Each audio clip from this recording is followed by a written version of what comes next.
estamos chegando ao final da nossa conferência Fiel para Jovens 2021. Ontem, em particular, nós vimos a pergunta: quem são os jovens? Quem são os jovens? Eu não sei se tem aí para você.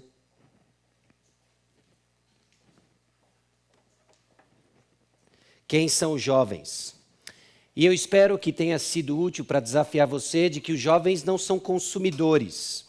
Eles não são consumidores ou clientes de uma entidade que presta serviços religiosos, a igreja.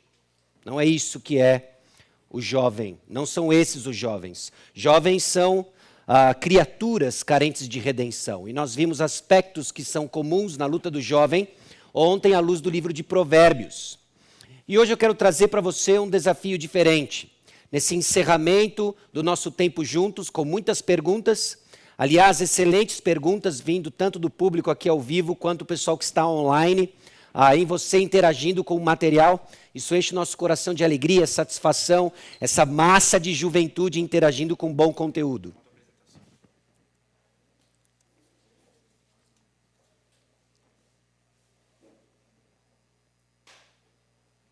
Foi? Foi. Ok, excelente, obrigado. Então, jovens não são clientes, mas criaturas carentes de redenção. E para encerrar esse tempo, eu quero engajar você com um sentimento que eu acredito que seja comum no final de uma conferência como essa. Se você é um pouco parecido comigo, talvez o sentimento seja de contentamento, alegria, empolgação com tantas verdades aprendidas. A reflexão de tanto conteúdo, a expectativa de ler os livros que você está levando com você, ou os livros que você ganhou.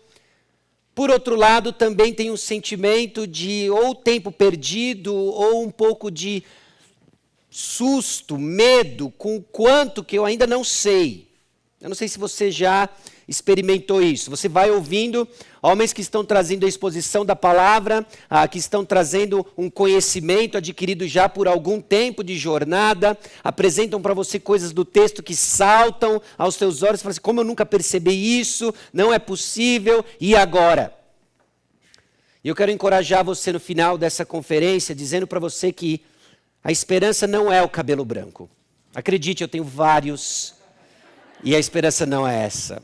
Né? E eu digo isso porque em algum momento da minha juventude, eu até diria adolescência, eu acreditava assim: um dia eu vou ser como aquele fulano, cheio de confiança, confiança no lugar certo, não vou ter mais as lutas que hoje eu tenho. Eu acreditava que algumas coisas viriam automaticamente com o tempo, e elas não vêm. Isso é má notícia e excelente notícia ao mesmo tempo.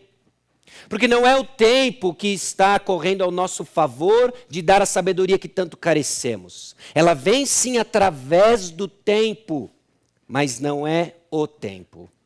Nossa esperança, moçada, nossa esperança, jovem, não é o cabelo branco. Salmo 119, versículos 99 e 100 diz o seguinte: compreendo mais que todos os meus mestres, porque medito nos teus testemunhos. Sou mais prudente que os idosos, porque guardo os teus preceitos. Essa não é a base bíblica para você crescer como arrogante teológico dentro da igreja. Essa é a base bíblica da sua esperança, que como jovem ciente da sua ignorância, você pode dar passos de confiança não na sua competência ou conhecimento, mas naquele que se fez sabedoria em nosso lugar, Jesus Cristo. É possível você sair daqui com muitas verdades novas aprendidas, com um mundo novo descoberto e até um tanto quanto perdido, mas confiante. Confiante de que, embora eu não saiba muitas coisas, o pouco que eu sei é suficiente para me levar para o próximo passo. Você precisa sair daqui com essa certeza. Porque senão, muito do que você vai experimentar, muito do que você vai passar é cansaço de alma. Sabe aquele cansaço da luta contra o pecado habitual? Eu não acredito, mais uma vez eu fiz isso. Mais uma vez eu falei isso. Algumas das perguntas, inclusive, elas refletem justamente esse cansaço. Essa experiência do pecado recorrente, que nos leva a um abatimento de alma, que nos leva a uma apatia, quase ao cinismo do poder do Evangelho. Olha, eu já estou tanto tempo nessa caminhada, eu já ouvi tantas coisas. Desde pequeno, leia a Bíblia e faça oração se quiser. E quem não ora a Bíblia não lê. Você sabe disso, a tia te ensinou isso. E você sabe disso, você lê a Bíblia, parece que nada muda. E aí você fica cansado dessa experiência do pecado recorrente, das circunstâncias que não mudam. Eu estou aqui na conferência já há um tempo, eu tenho orado por alguém, é um desejo legítimo. Você quer se casar, você tem o desejo de estabelecer um relacionamento debaixo do temor do Senhor, esse é um desejo bom e legítimo. Mas a esperança adiada adoece o coração. E o seu coração se passa por desânimo. Olha, eu não aguento mais ser convidado para ser mais uma vez padrinho e madrinha. Eu fico feliz pelos meus amigos, mas estou ficando cansado disso. No meu guarda-roupa não cabe mais tantos vestidos de madrinha, não cabe tantas gravatas de padrinho, quando é o meu.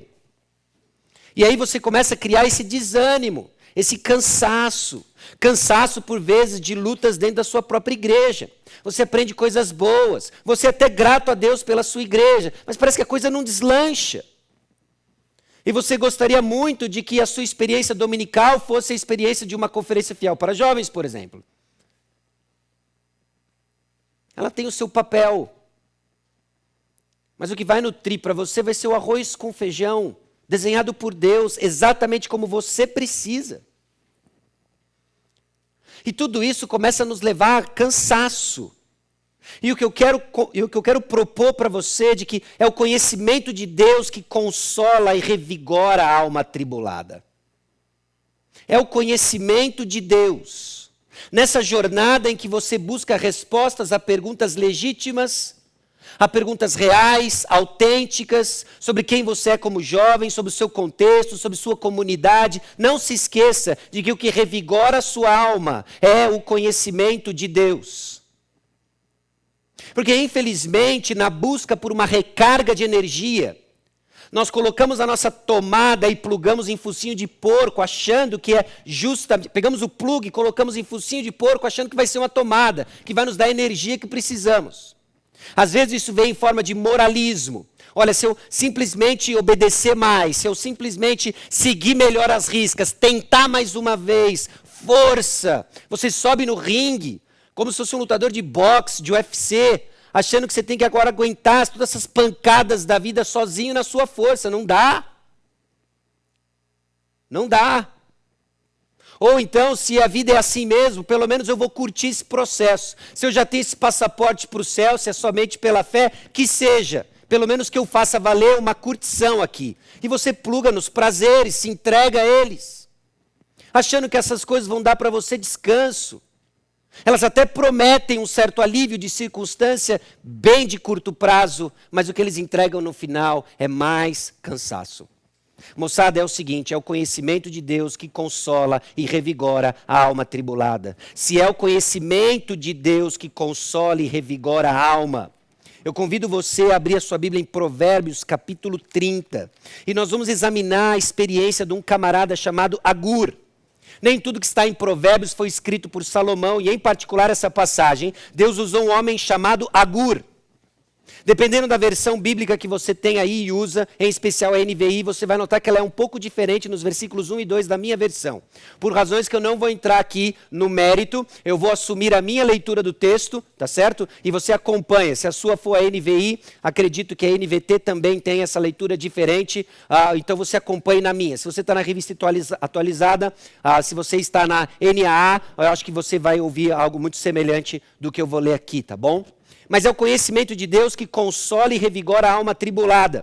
Então nós precisamos reconhecer antes de tudo que se o conhecimento de Deus é que traz descanso, o problema do homem então é a sua ignorância. E nós vamos ver a natureza da ignorância humana que traz cansaço à alma. Ok? Talvez é assim que você chegou na conferência e agora, conforme você começa a escutar o término, o anúncio do término da conferência, você é tomado de um sentimento de até desânimo e abatimento, porque o seu contexto, e você sabe exatamente qual é, lhe aguarda. Você sabe o que lhe aguarda em casa, você sabe o que lhe aguarda na igreja, você sabe o que lhe aguarda na faculdade, no seu trabalho, no seu estágio, na sua vizinhança, nas suas amizades, e talvez você já esteja em abatimento prévio. Ó vida, ó céus, eu vou voltar para aquele contexto. Não tem como prorrogar, não teve pré-conferência, faz a pós-conferência, olha aí. Ó. Por que não? Por que não? É mesmo, por que não? Enfim, já pensou? Enfim. Perdemos o foco, desculpa.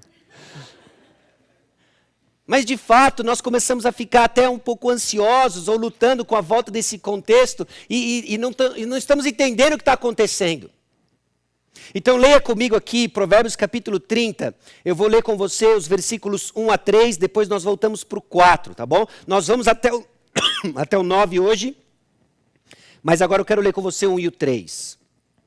Palavras de Agur, filho de Jaque de Massá, disse o homem: fatiguei-me, ó Deus, e estou exausto, porque sou demasiadamente estúpido para ser homem, não tenho inteligência de homem, não aprendi a sabedoria, nem tenho o conhecimento do santo. O homem é ignorante acerca de quem Deus é. A maior ignorância, a ignorância perigosa, é a ignorância acerca de quem Deus é. Talvez você esteja todo preocupado agora de que, puxa, mas eu não tenho um conhecimento sobre ministério de jovens, eu não tenho um conhecimento sobre contexto, eu não tenho um conhecimento sobre a necessidade dos jovens, eu não tenho conhecimento, etc, etc, até mesmo teológico.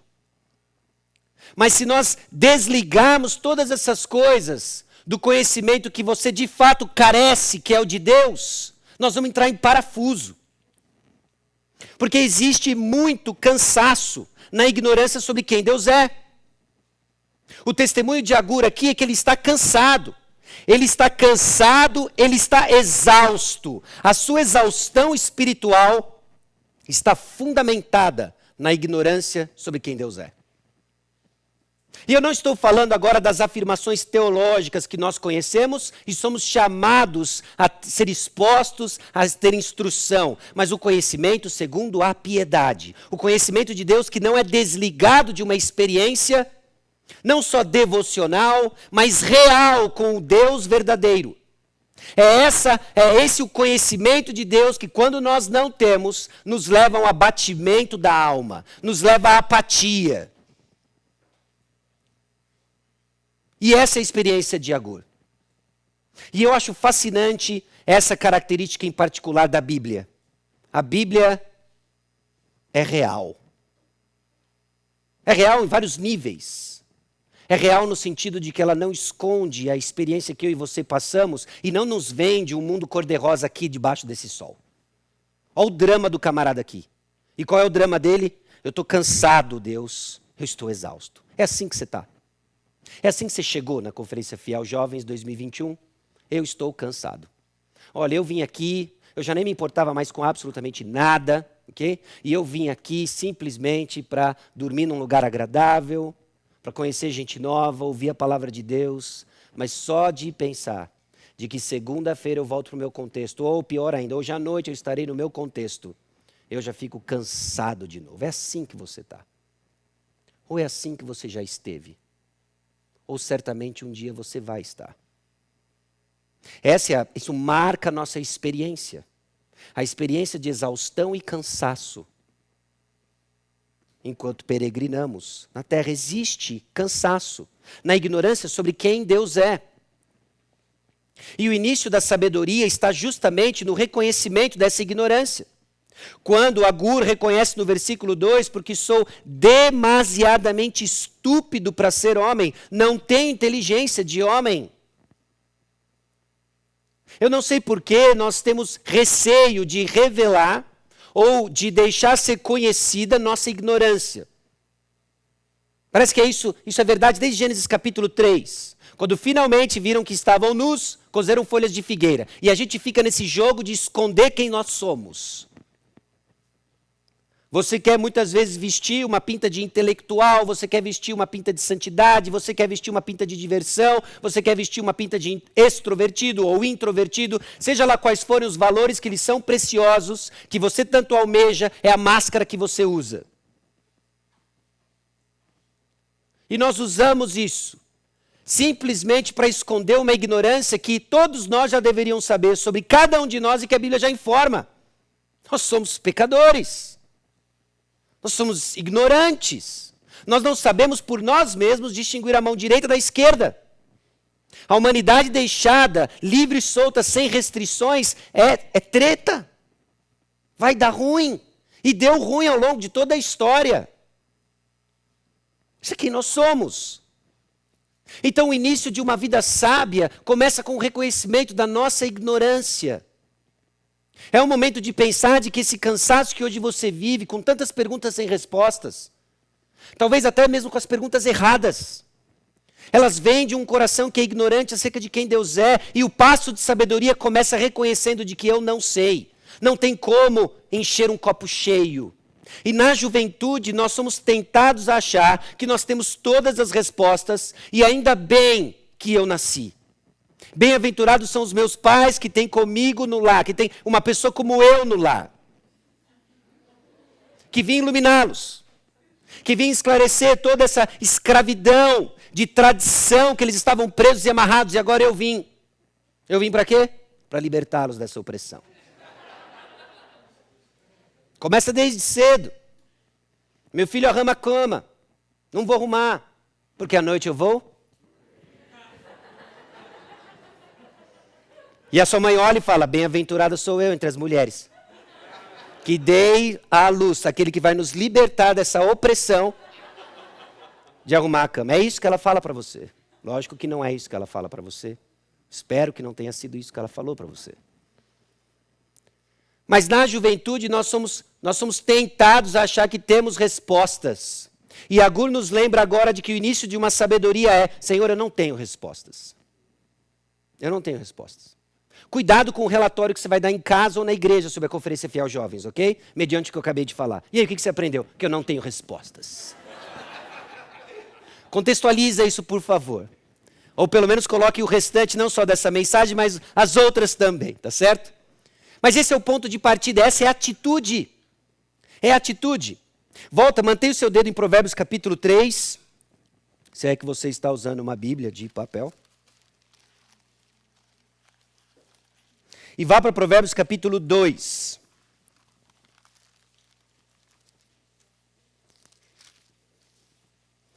Eu vou ler para você o versículo 5, depois eu vou voltar para o versículo 1 do capítulo 2. Versículo 5 diz assim, então entenderás o temor do Senhor e acharás o conhecimento de Deus. Sensacional. Só que o versículo 5 é uma conclusão de uma atitude descrita nos versículos 1 a 4 e que depois expressa melhor nos versículos 6 a 9 da graça de Deus que nos dá tudo. Mas qual é a atitude daqueles que estão no caminho de conhecer o temor do Senhor e o conhecimento de Deus? Olha o versículo 1. Filho meu, se aceitares as minhas palavras. Se aceitares as minhas palavras. Aqueles que estão no caminho de conhecer a Deus são aqueles que aceitam a palavra de Deus. Qual é a sua postura ao ouvir a palavra de Deus? Foi-se o tempo em que eu achava de que a pregação era um monólogo. É, de fato, uma comunicação em que apenas uma voz é audível. Mas aí dentro, você está pensando uma série de coisas. Esse cara está viajando, pode ser uma possibilidade. Ou, puxa, que pena que fulano não está aqui para ouvir isso. Isso é outra possibilidade. Não é? Ai, está acabando. Será que a livraria vai estar aberta para eu pegar mais um livro? É uma outra possibilidade. O que vai ter de almoço? Para alguns, é a realidade. Mas você percebe que nós somos ativos. Nós somos ativos em conforme nós recebemos ou não instrução. E ouvir no livro de Provérbios não é tanto uma capacidade fisiológica, é uma disciplina espiritual. E nós precisamos ouvir. E nós só vamos ouvir se reconhecemos que não sabemos. Então, quando a palavra de Deus é aberta, e alguém separado por Deus, no processo do plano de Deus, na congregação, no meio do povo de Deus, abre a palavra para expô-la, abre os seus ouvidos. Seja assim, um bereano, exerça o seu discernimento, mas ouça, não resista. Aceite e reconheça, o meu problema é a ignorância, eu não sei coisas que eu preciso saber. E esse reconhecimento da ignorância revela o verdadeiro dilema. E sabe qual é o verdadeiro dilema? Não são tanto coisas que eu não sei. Não aprendi a sabedoria, nem tenho conhecimento do santo. O nosso problema de ignorância não é que eu não sei coisas, eu não conheço alguém. Não é um problema intelectual, é relacional. Não é que eu não sei fatos sobre Deus, eu não conheço a Deus. Quando nós nos relacionamos com pessoas, quando vocês se relacionam entre si, quando você chega na Conferência Fiel Jovens animado para fazer amizades, alguma até com segundas intenções, legítimo. No processo de conhecimento você vai aprender fatos sobre a pessoa, não é? Da onde você é, a que vieste, com que propósito. E você aprende fatos. Mas você já entendeu que na dinâmica de relacionamento não se limita a fatos. Mas conhecer alguém é mais do que isso. É como esses fatos se ligam. É como esses fatos determinam posturas. É como esses fatos fundamentam o nosso relacionamento com a pessoa. Você conhece a Deus. Não me dê respostas prontas, não me dê respostas enlatadas, não me dê fatos. Mas mostre um relacionamento. E essa é a ignorância que levou Agur à exaustão. Não é que ele não conhecia fatos, ele não conhecia alguém. E quem era esse alguém? Deus. Ele não conhecia Deus. E isso é um mix de confrontação, que deixa um gosto amargo na boca, com algo doce que desce para a nossa digestão. Por quê? Porque Deus se fez conhecer. Deus não está brincando de esconde-esconde conosco. Vida cristã não é uma partida de xadrez que eu tento adivinhar qual é o próximo movimento de Deus, para então lançar um checkmate, ou ele derrubar minha rainha, meu rei. Não é assim. De fato, a Bíblia tem mistérios, esses mistérios foram revelados e desvendados para nós em Cristo Jesus. Então o reconhecimento dessa ignorância revela o verdadeiro dilema. E talvez o próximo passo que alguns têm que tomar é justamente isso: Senhor, eu estou nessa pindaíba aqui, eu estou nessa exaustão espiritual, porque de fato eu não conheço o Senhor. Eu sei uma porção de coisas sobre o Senhor, mas parece que isso não sedimentou ainda.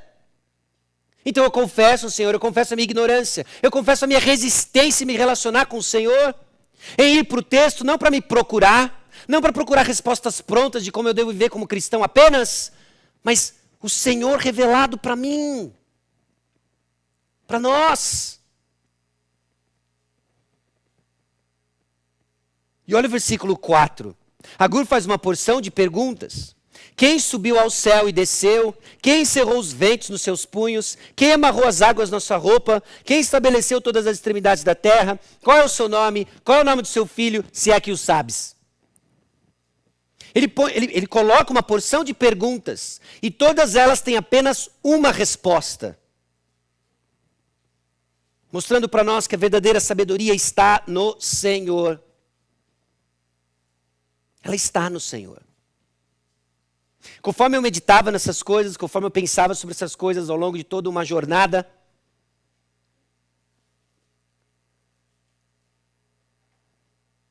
a gente chega à seguinte conclusão. Eu não sei todas as respostas. Mas seguimos quem sabe. Seguimos quem sabe. E se de fato é isso, nós vamos seguir quem sabe. Ele se comunica a nós. Ele revela, passo a passo, apenas o próximo passo. Você não precisa ter sua vida resolvida hoje. Primeiro, porque você não vai conseguir. E segundo, porque Deus não pede isso para você. O que Ele pede para você é obediência agora. E assim Ele endireita as suas veredas, não é? Confia no Senhor de todo o teu coração e Ele vai endireitar as suas veredas. É agora. É confiar no Senhor agora. No relacionamento difícil que te leva ao cansaço. Na espera da mudança do seu status civil. É agora. Seja fiel agora. E Deus, na sua providência, vai mostrar o que Ele tem para você. E que a melhor coisa que pode acontecer para você é conhecer mais dele. Essa é a agenda divina. Quem subiu ao céu e desceu? Quem cerrou os ventos nos seus punhos? Quem amarrou as águas na sua roupa? Quem? Ora, ninguém subiu ao céu, senão aquele que de lá desceu, a saber, o Filho do Homem. Jesus Cristo clama para si a prerrogativa de ser justamente a revelação do próprio Deus. Ele é Deus. E ele se revelou a nós. Aliás, o autor de Hebreus dizia o quê? Havia Deus outrora falado de tantas maneiras aos pais, pelos filhos, pelos profetas. Agora ele fala através do Filho. Expressão exata do ser de Deus, de quem Deus é, o próprio Deus. Então nós temos a faca e o queijo na mão. Nós temos o texto informando o nosso problema. E qual é o nosso problema? O nosso problema é que nós não conhecemos a Deus. Esse é o nosso problema. Essa não é simplesmente um clichê. Essa é a realidade fundamental da carência humana, conhecer a Deus.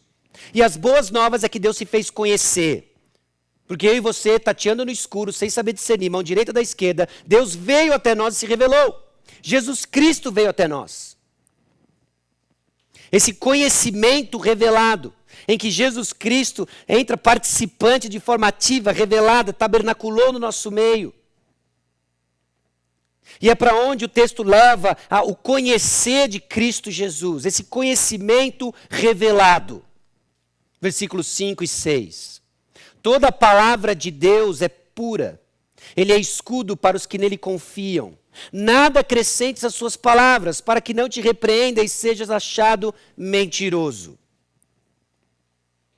Esse conhecimento nos foi revelado.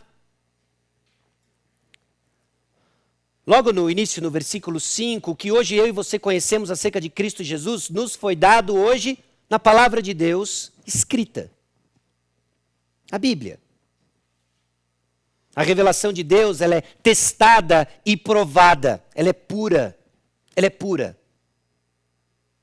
Eu e você temos acesso hoje a informações acerca de quem Deus é, no meio que Deus estabeleceu, a saber, as Escrituras, que nos aponta e revela Jesus Cristo. A Bíblia não tem todas as informações acerca de quem Deus é. Nós temos, inclusive, pistas. No próprio livro de João, quando diz, olha, se eu fosse escrever tudo o que Jesus fez, não ia caber aqui. Paulo subiu até o terceiro céu, diz que viu coisas lá que ele não poderia dizer. Tem muito mais sobre quem Deus é, além do livro, além do texto. Mas tudo que eu e você podemos conhecer hoje está no texto. E tudo que você e eu precisamos saber sobre quem Deus é hoje está no texto.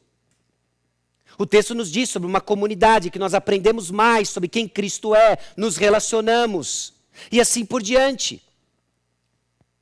Mas se é assim que Deus vai se revelar a nós, se é assim que eu vou conhecer, algumas posturas precisam sair dessa convicção. Aonde a palavra de Deus for exposta, lá estarei. Lá estarei.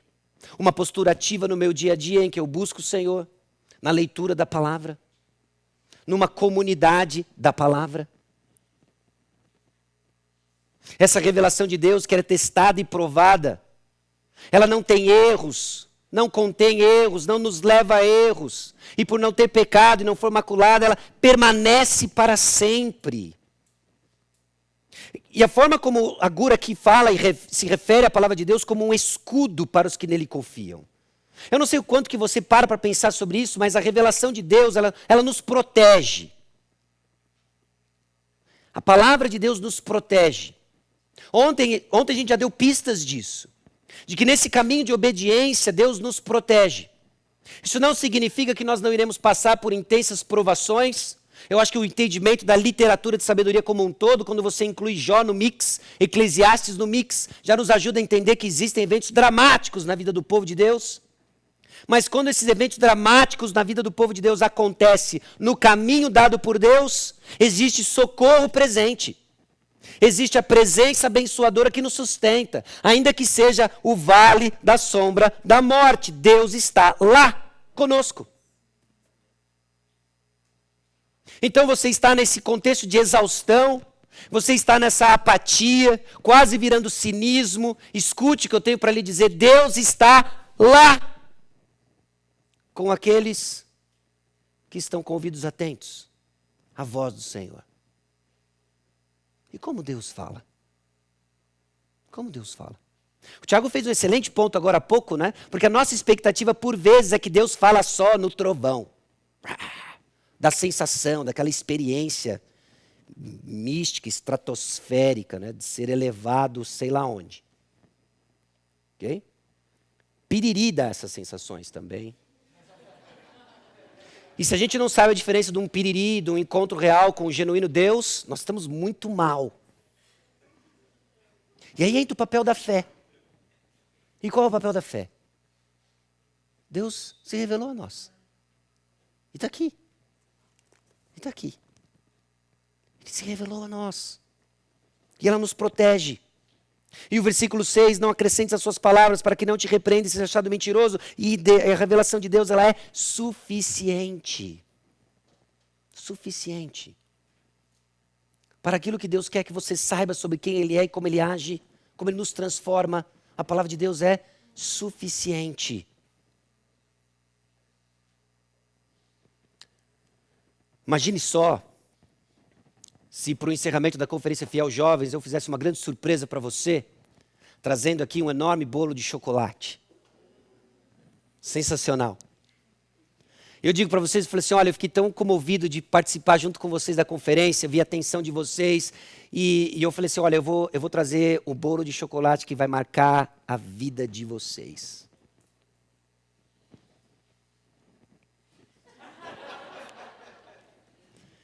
E para esse bolo de chocolate ser especial, eu selecionei os melhores ingredientes disponíveis no mercado e indisponíveis no mercado. A minha equipe de logística foi atrás dos melhores ingredientes. Nós estamos falando de chocolate belga.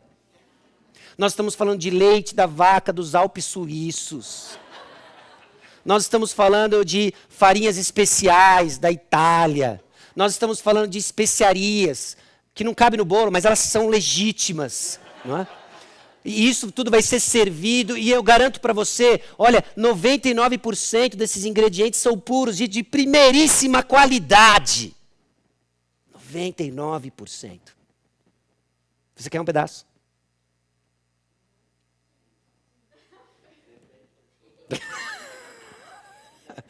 Tem uns caras aqui falando, o que é esse 1%? Eu digo para você o que é 1%. A massa não estava dando liga.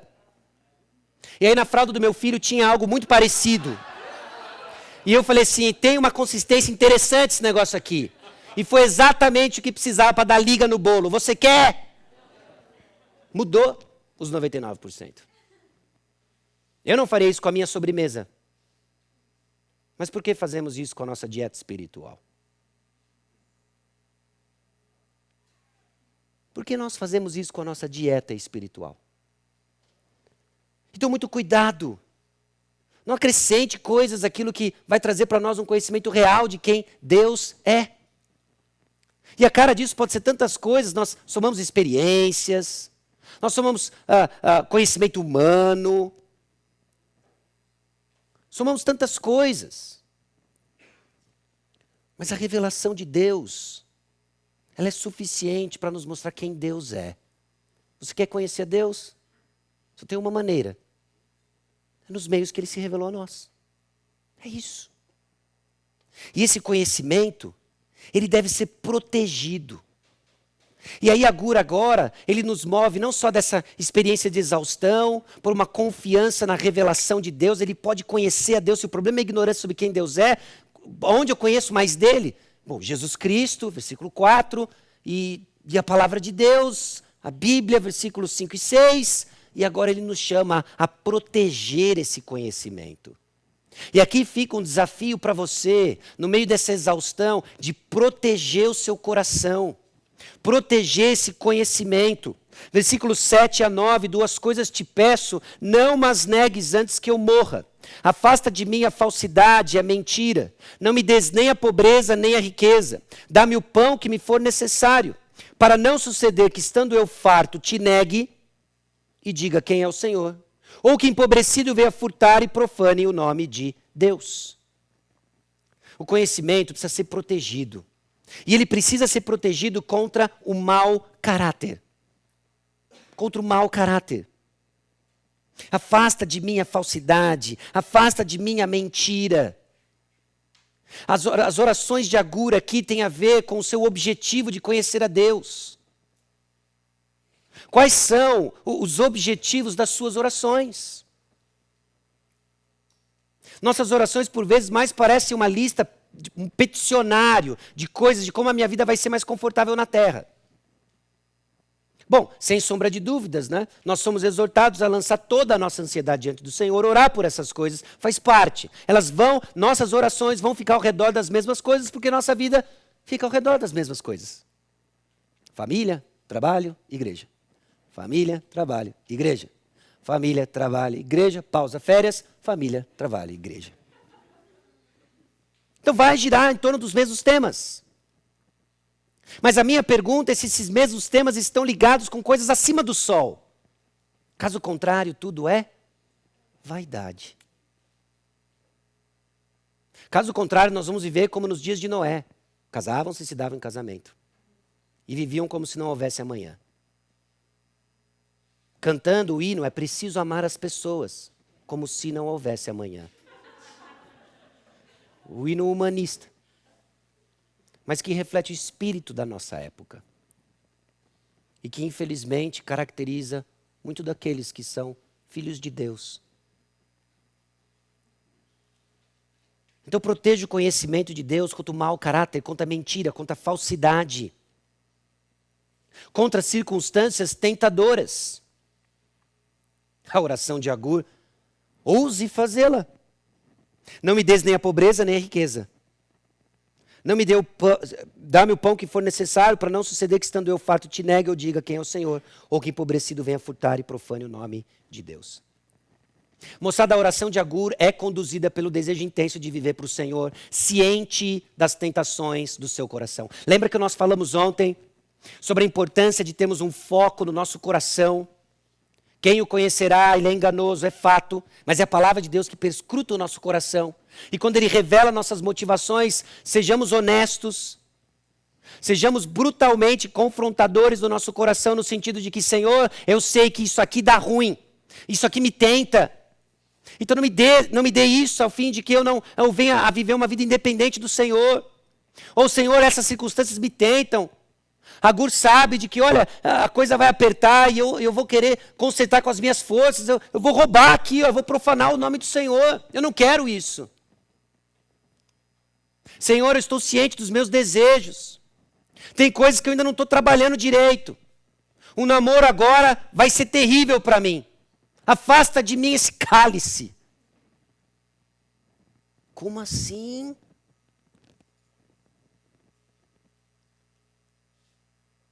Ciente das tentações, ciente das suas provações, como você ora refletindo o desejo intenso de conhecer a Deus? Óbvio que essa não é a única forma de orar referente a esse assunto, mas é uma delas. Então a pergunta que fica é: quão perto de Cristo você quer estar? E que a sua vida gire ao redor disso. O desejo de estar com Cristo Jesus, de conhecer mais dele, de encontrar o descanso que só pode ser encontrado em Cristo Jesus. Se fadigue, se canse com o propósito certo, de conhecer mais a Deus. De conhecer mais a Deus. Sabendo que o problema fundamental nosso é a ignorância sobre quem Deus é. E é boa nova, ele se revelou. Ele se revelou na pessoa do Senhor Jesus Cristo. E agora proteja esse conhecimento. Para a glória de Deus e para o seu bem. Para que eu não venha furtar e profane o nome de Deus. Fascinante, aquilo que é para a glória de Deus, caminha junto do seu bem. E parte do engano do pecado é justamente desconectar esses dois, dizendo: olha, se você vai viver para a glória de Deus, você vai se dar mal, hein? Você não vai ter isso, você não vai ter aquilo, aquela experiência você nunca vai desfrutar. É ruim esse negócio aí de viver para a glória de Deus. Não, viva para a glória de Deus e isso é para o seu bem. Porque Deus projetou você, criou você. E a forma de você desfrutar da vida como ela é e como ela deve ser, só é possível na revelação de Deus. Então eu pergunto para você, jovem, o que lhe traz cansaço? O que lhe traz desânimo e abatimento? Por que anda tão apático às coisas do Senhor? Quais foram as coisas que roubaram a sua vitalidade espiritual? Na crença de que a palavra de Deus nos encontra onde estamos, para não nos deixar lá, para o próximo passo, no conhecimento de quem Deus é. O conhecimento de Deus é a vida eterna, João capítulo 17, versículo 3. E a vida eterna é essa, é conhecer a Deus. E a gente deixa de desfrutar dessa vida abundante porque nós estamos atrás de tantas coisas, nos distraímos com tantos ruídos e deixamos de conhecer a Deus. A vida eterna está em Jesus Cristo e o descanso para a alma está em Deus. E às vezes, quão rápido nós vamos na tentativa de buscar alterar circunstâncias. Eu estou com um grande problema aqui, está muito cansado, isso não tem para mim mesmo. Meus irmãos, o cristão tem o privilégio de aprender a descansar em meio a tanto barulho. A descansar em meio ao barulho. Nos falta essa habilidade. Porque descanso não é uma circunstância, é alguém, é Jesus Cristo. Não estou dizendo que em algum momento não haja sabedoria para que você se afaste de algumas coisas. Mas se você se afastar de algumas coisas, sem intencionalmente buscar o Senhor e encontrar onde Ele se revelou, 2 dias depois das suas férias, você está cansado, não é assim? Você já voltou de férias achando que precisava de mais uma porque não descansou? Escuto risos de identificação. Tamo junto. Eu preciso de férias. Nas férias você fica mais cansado. Nas férias a gente começa a perceber de que o problema não era tempo off. É que eu estou off do Senhor. Por isso você ficou cansado. Descanso, então, é para aqueles que estão e creem em Jesus Cristo. Ele é o nosso descanso. E Agur nos mostra de que o seu cansaço vem da ignorância, não de coisas que ele não sabe, mas de alguém que ele não conhece. E esse alguém se revelou a nós. Eu quero trazer algumas perguntas para você refletir, pensar, para você orar. Talvez anotar, levar com você. E diante de tantas outras coisas que você está tirando dessa conferência, que você leve algumas perguntas para lhe fazer pensar sobre onde você está. Qual o seu próximo passo no conhecimento do Senhor? O que te deixa cansado? Quais são as coisas que hoje você diz e diz, me cansa? Quais são as circunstâncias, situações em que você experimenta intenso cansaço? Será que são relacionamentos? Será que são cobranças? Trabalho? Pecados recorrentes? Enumere as circunstâncias daquilo que te deixa cansado. Quais são as tentações comuns que você experimenta quando está cansado? Será que você se perde na ansiedade? Sua alma se abate num desânimo profundo? Você responde com irritação àqueles que estão perto? Você busca prazer? Pornografia? Uma compra a mais? A satisfação de comprar coisas? Como um refúgio a um cansaço? Todas essas coisas te dão um alívio imediato e te entregam num cansaço ainda mais profundo. Como que a realidade de ter Cristo como descanso muda a sua maneira de encarar o cansaço? A quem você recorre é em quem você confia. Se no meio do cansaço não é Cristo a quem você recorre, você confia em alguma coisa que não o verdadeiro Cristo. Que não o verdadeiro Deus. E quais são elas? E quais são algumas posturas diferentes que você pode tomar como jovem cristão para viver no descanso de Cristo enquanto serve? Enquanto serve. Não consumidor de serviços religiosos, mas crente operante, membro ativo de uma igreja, vivendo além de si mesmo, amando a Deus e amando o próximo, e paradoxalmente descansado em Cristo Jesus. Esgotado no serviço e revigorado em Cristo Jesus. Esse é um bom lugar para estar. Vamos orar? Senhor, nosso Deus e Pai, nós te louvamos porque o Senhor se revelou a nós. Quando o nosso problema é marcado por ignorância sobre quem o Senhor é, Cristo é a resposta. Expressão exata de quem o Senhor é. Nós te louvamos porque a tua palavra nos traz informações sobre quem Deus é. Nós te louvamos porque isso nos foi dado acesso. Nós te louvamos pela abundância de recursos espirituais que o Senhor nos deu, para que possamos conhecer mais do que o Senhor é. Confessamos, ó Deus, como muitas vezes nosso cansaço é fruto de uma negligência de conhecer a Deus. Nos perdemos em tantas coisas demais, maravilhosas demais para nós, e deixamos de descansar nos teus braços. Senhor, eu peço então para aqueles que nos ouvem, os presentes aqui e num futuro, que fique claro o que significa ativamente trabalhar para o Senhor enquanto descansamos no Senhor. E é no nome precioso de Jesus que nós oramos. Amém.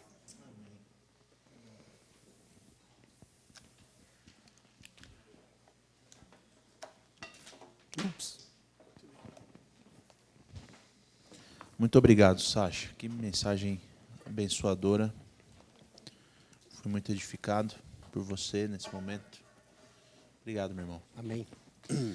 Sasha, duas perguntas aqui que estão relacionadas. Eu vou tentar condensar as duas.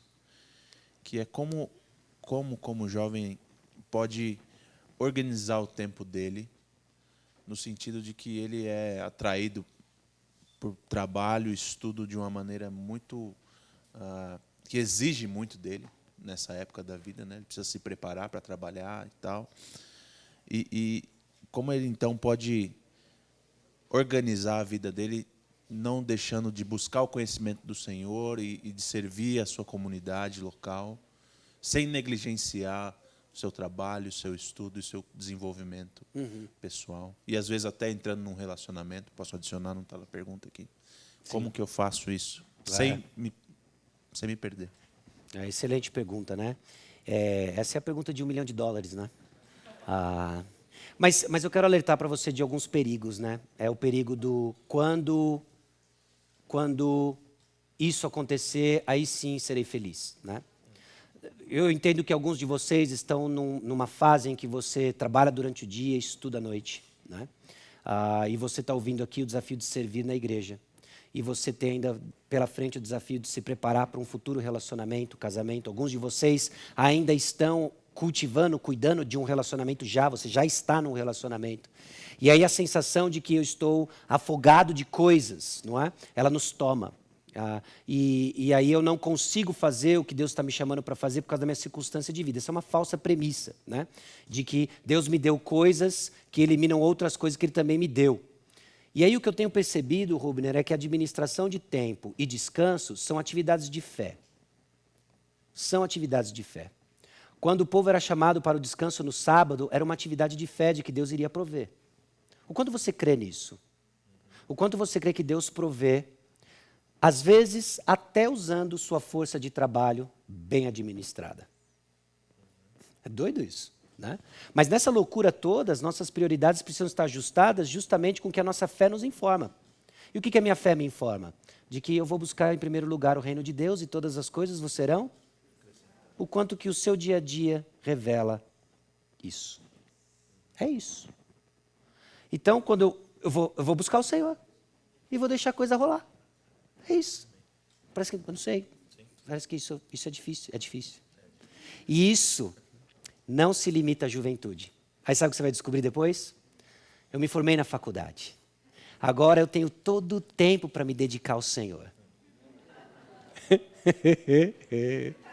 Aí você se casa. E você aprendeu que, puxa, eu era o jovem mais altruísta e humilde do grupo de jovens. E aí você se casou. E descobriu que você, não, calma aí. A lista estava invertida. Eu era o top orgulhoso, top egoísta, né? Aí quando você aprende algumas lições, você fala assim, a gente é um casal, imagem de Cristo e a igreja na terra. Aí você tem filho. Aí você descobre que nem a hora de dormir mais você escolhe. E é um sacrifício constante. E parece que Deus nos move nessa dinâmica familiar e na linha nossa natural do progresso de vida para nos ensinar o básico, amar a Deus e amar o próximo, o tempo todo. Então, se você está na mentira de que, não, quando acabar a faculdade, aí é sério, eu vou viver para o Senhor, você não vai. Você vai descobrir outra coisa. Eu nem precisava entrar nisso, a pandemia nos mostrou isso. Ela pôs um monte de tempo na nossa mão e a gente usou mal, porque o problema não era falta de tempo. Nunca foi. Deus fez 24 horas e a gente não precisa de 48 para fazer o que Ele pediu para a gente fazer. A confusão está aqui dentro. Por isso que é um ato de fé. Obrigado, Sacha. Tá difícil selecionar aqui, são muitas perguntas para você, mas eu vou tentar achar as mais ligadas ao tema e as que me parecem ser mais urgentes. Como lutar com circunstâncias tentadoras como depressão e ansiedade? Como você aconselha isso? Às vezes eu vejo que por trás da pergunta tem uma outra pergunta. Né? Como eu me livro de vez dessas tentações? Sim. Né?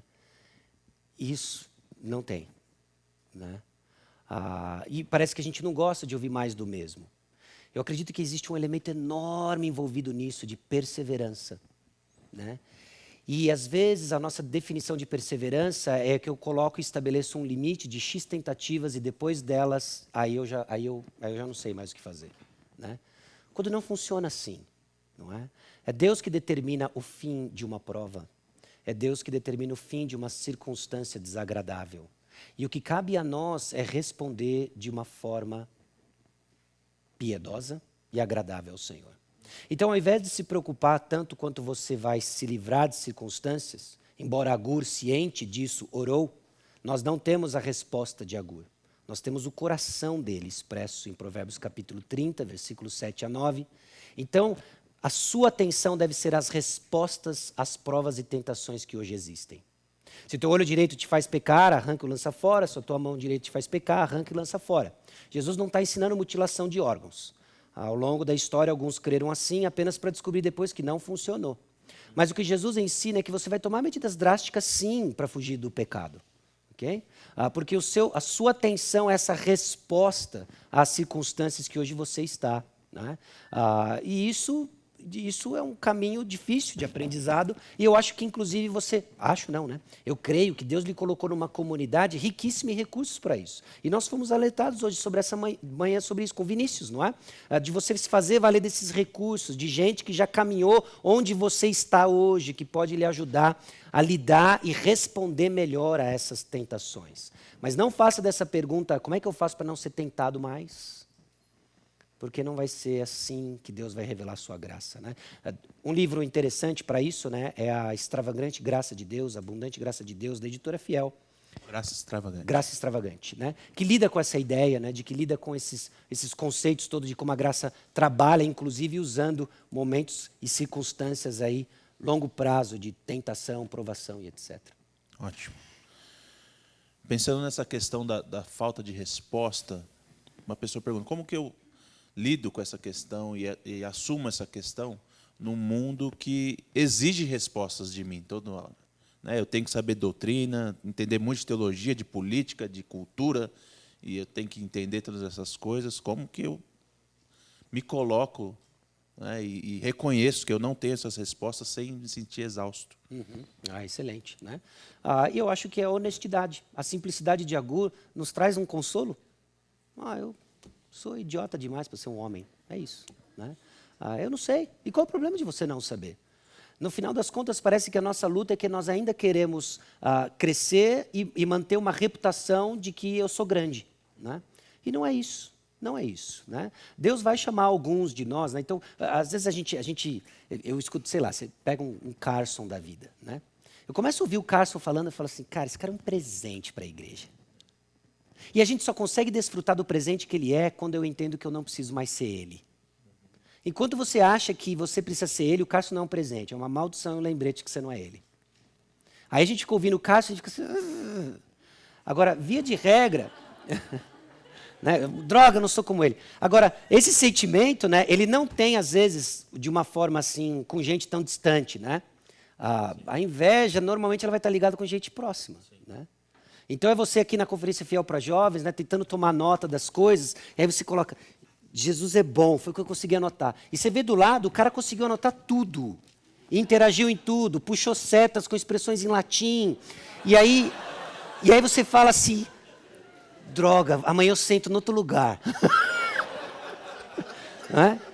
E aí a gente começa a ficar mal, porque você não é como o cara, não é do lado. Você não é chamado para ser como o cara do lado. Você é chamado para conhecer Deus e crescer a semelhança de Cristo. Não é? Então, enquanto a gente não descansa o nosso coração nisso, a gente fica perturbado, né, com esses ruídos de que eu tenho que ser uma porção de coisas que Deus não me chamou para ser. Então entenda, eu acho que é o reconhecimento das limitações, né? E Deus tem um jeito de trabalhar com a gente nisso, né? Ao longo da nossa história, em que esses temas recorrentes aparecem em momentos distintos, né? E Ele vai nos ajudando a entender, e não é fazer paz consigo mesmo, não tem nada a ver com isso, né? Tem a ver com conhecer mais quem Cristo é, né? E descobrir que ele basta.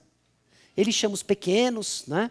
O Vini lembrou, né, de que criança, na Bíblia, é caracterizada como imaturo, e depois Jesus coloca o conceito de humildade. Você como essa criança humilde, eu não sei nada, Deus sabe tudo. E só para encerrar essa última pergunta, né?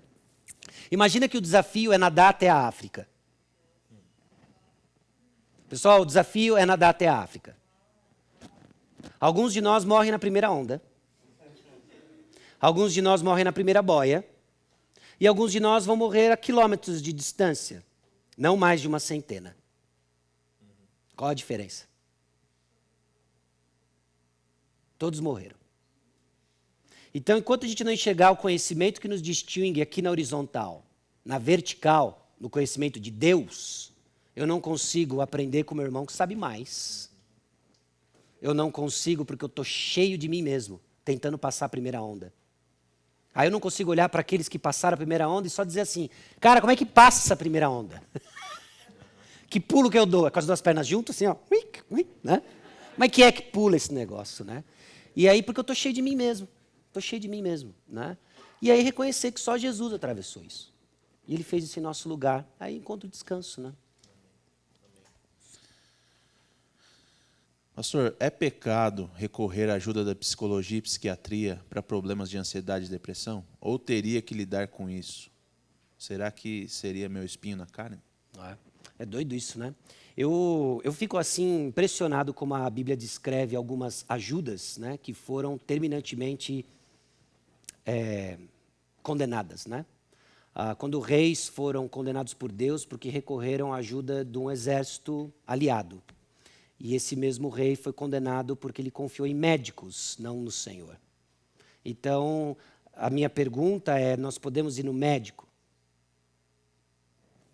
Intuitivamente você sabe a resposta, né? Sim, né? Então, a gente consegue fazer uma distinção entre o que é recorrer a ajudas legítimas versus uma confiança no Senhor. E é nesse contexto que a gente precisa interagir com qualquer campo do conhecimento. A psicologia e a psiquiatria acaba sendo um pouco mais controverso, porque eu entendo de que ela clama ajudas de que a palavra de Deus responde, e responde com profundidade. Qual? Aí, de novo, entra um outro âmbito, né? A psicologia é um campo muito amplo de estudo. Tem mais de 200 de linhas de pensamento lá dentro, e muitas delas excludentes entre si. E não podem ser duplamente ambas verdadeiras. E você é chamado a discernir e entender quando que você está, de fato, confiando no Senhor e quando você está recorrendo a soluções humanas para problemas que o Senhor diz que é coisa dele. Então, a minha resposta tem a ver com uma pergunta, né, de que nós somos chamados a discernir isso o tempo todo. O tempo todo. A gente tem que fazer isso sob culto, né? A gente ouviu isso, né? Quando a gente coloca elementos estranhos no culto, e como é que a gente vai discernir essas coisas agora? E Deus pacientemente nos carrega nisso tudo, né? Se revelando a nós e mostrando como Ele é suficiente num relacionamento com o Senhor, né? E quais são coisas que hoje nós nos apropriamos que faz parte da bênção de viver no mundo que estamos. Inclusive gente sendo abençoada hoje pelo Zoom aí, né? Ouvindo o que a gente está ouvindo aqui, né? Sacha, continua nessa linha aí, falando do discernimento. Como que eu posso discernir se eu estou cansado ou se eu sou indolente? Se eu estou cansado ou se eu sou preguiçoso? Uhum. Como que eu faço isso? Existe um caminho para eu perceber essas diferenças? Uhum. E é interessante porque a resposta para os dois é o mesmo Jesus, né? Quando eu estou cansado, dos meus pecados, da indolência, da preguiça, a resposta é Cristo Jesus. Ele é o descanso, né, para toda e qualquer circunstância. Isso que eu acho fascinante, né? De que às vezes, né, a gente nem vai conseguir ter tanta clareza da natureza do nosso pecado, mas o que a gente não pode ter é a clareza da natureza do nosso Redentor. E Ele é suficiente, né? Aí quando eu paro e penso, por exemplo, de que Jesus Cristo, né, de que a natureza geme por redenção. E Jesus Cristo como esse reconciliador lá de Colossenses 1, né, cósmico, né, não só do perdão dos meus pecados, mas de toda a natureza e o que tem pela frente, novos céus, nova terra. Ele vai redimir tudo, né? Então não tem canto da nossa experiência que não seja alcançada por Cristo Jesus, né? E isso traz descanso. E o que eu quero dizer com isso, né? Às vezes vai ficar bem óbvio que você é preguiçoso, né? Por quê? Porque o seu campo está desorganizado, a sua vinha está caindo aos pedaços, o seu muro está despedaçado. Não só isso, mas Provérbios diz de que o preguiçoso é como vinagre nos dentes e fumaça nos olhos para que o mandam. Você tem dúvida se você é indolente? Pergunta para sua mãe. Mãe, eu sou preguiçoso? E segura firme. Mãe, eu sou preguiçoso? Né? E escute, né? Ou pergunte para o seu pastor. Pastor, o meu serviço cristão é preguiçoso. Né? Ou chefe é arriscado. Que pode ser que você entregue só uma carta de demissão para ele assinar, né? Mas o seu chefe sabe se você é indolente, não é? Então, a Bíblia coloca para nós algumas ferramentas, né? Ferramentas não, desculpa, né? A Bíblia coloca para nós princípios, perspectivas que nos ajudam, né, a enxergar essa indolência e também a descrever esse cansaço. Né? E os dois podem caminhar juntos, e Cristo é a resposta. Cristo é a resposta, né? Cristo é a resposta porque Ele me confronta na minha preguiça e me ensina o caminho da diligência. Cristo é a resposta de que no meio do turbilhão dessas coisas, é nele que eu descanso e falo assim, eu sou insuficiente para essas coisas, Senhor, quem vai fazer? Né? Como última pergunta aqui, Sacha, a Radassa quer fazer uma pergunta para você, está online. Tá dando para me ouvir direitinho? Para me ouvir? Está sendo muito bom participar da conferência, né? Muito edificante. A minha pergunta é, alguns se consideram jovens demais para participar do ministério de senhores e senhoras e velhos demais para participar do ministério dos jovens. Aí só vão aos domingos e não se envolvem com o serviço na igreja. Como nós, jovens, e a liderança podem lidar e aproximar mais esses irmãos em Cristo? Excelente pergunta, Radassa, né? Eu vejo que quando a idade se tornou o divisor, não é Cristo que nos une, né? E eu acho que tem muito a ser trabalhado nessa direção, né? Como assim? Eu sou novo demais para você, ou eu sou velho demais para você, né? Ou Cristo é tudo em nós, não é? E eu sei que isso tem desafios práticos, e a pergunta vem justamente nisso, né? Desafios práticos de como que a gente faz isso acontecer, mas o ponto de partida precisa ser essa reflexão do que é de fato o corpo de Cristo. Okay? Então, quando eu vejo jovens assim, olha, eu sou maduro demais para estar com você, a minha leitura é, eu sou bom demais para servir você. É essa leitura que eu escuto, né? Ou eu sou novo demais para você, o que eu escuto é, olha, eu sou o menor da minha tribo. Tem muito cara assim na Bíblia, né? Eu sou o menor da minha tribo, eu sou insignificante e tal. E aí é Deus quem vai fazer, vai ficar óbvio que não é você, é Ele quem faz. Então parece que até o início da nossa utilidade é o reconhecimento da nossa insignificância, né? Então para você, jovem, isso é boas novas. Quando você se vê, não, eu sei pouco demais. Bom, talvez o que você vai trazer na mesa não é conhecimento e experiência, mas é a força da juventude. A igreja precisa disso. A igreja é encorajada quando ela vê gente jovem servindo em coisas práticas que envolvem vitalidade, ânimo, em que os mais velhos já não têm. Porque os mais velhos não vão pôr em cima da mesa isso. Eles vão pôr o quê? Sabedoria, eles vão pôr experiência. E quando eu vejo isso, né, cada um trazendo e pondo em cima da mesa o que Deus deu, eu vejo um corpo funcionando, né? Eu vejo a gente se edificando e aprendendo uns com os outros, né? Então não deixe, Radassa, o pessoal acreditar na mentira de que eu sou jovem demais para ajudar, não é? Deus usou os pequenos, Ele usa, e assim a glória dele fica evidente. e também gentilmente confrontar aqueles que se acham maduros demais para ajudar os mais jovens, né? Porque isso já é, inclusive, a expressão da própria imaturidade deles, né? De que, não, eu sou bom demais para estar com essas pessoas, sou velho demais e tal. Não é por aí, né? Amém. Obrigado, Sacha, mais uma vez. Pedir para você orar para a gente encerrar esse momento. Vamos orar. Senhor, nosso Deus e Pai, nós ficamos diante da Tua palavra hoje e reconhecendo mais uma vez nossa carência de conhecer o Senhor. Mas nos exultamos porque o Senhor se revelou a nós, em Cristo Jesus, descrito na Tua palavra, na Bíblia, e queremos conhecer o Senhor. Queremos mais do Senhor. Também entendo, ó Deus, de que isso tem tantas implicações em nossos contextos. Entendo, ó Deus, que perguntas são feitas com contextos em mente, muitas vezes não considerado nas respostas. Que o Senhor nos livre de um entendimento equivocado, de uma aplicação, às vezes, pragmática ou não levando em consideração outros elementos. Mas eu te louvo, ó Deus, de que nessa jornada em que conhecemos mais do Senhor, é no passo a passo. Então que o Senhor encoraje nosso coração para compreendermos mais do Senhor, cada dia mais. E que jovens saiam daqui motivados a conhecer o Senhor, a interagir, ó Deus, com o campo de conhecimento, a interagir, ó Deus, com tantas coisas ao nosso redor, e que nós somos chamados a ter, sim, opiniões, mas também reconhecendo, ó Deus, nossa limitação. E que quando reconhecemos nossa limitação, nos colocamos na posição de ouvir e aprender mais. E que assim seja, ó Deus, a fim de desfrutarmos da bênção que é, ó Deus, homens no nosso meio, não só em nossas comunidades locais, mas num âmbito mais geral, mais amplo, que nos abençoam com o seu conhecimento, que nos abençoam, ó Deus, com a sua instrução, que nos alertam sobre perigos históricos. E assim, ó Deus, nós vamos desfrutar disso com alegria, com gratidão. Não com inveja, não com desânimo, mas com gratidão. E é no nome precioso de Jesus que nós oramos. Amém.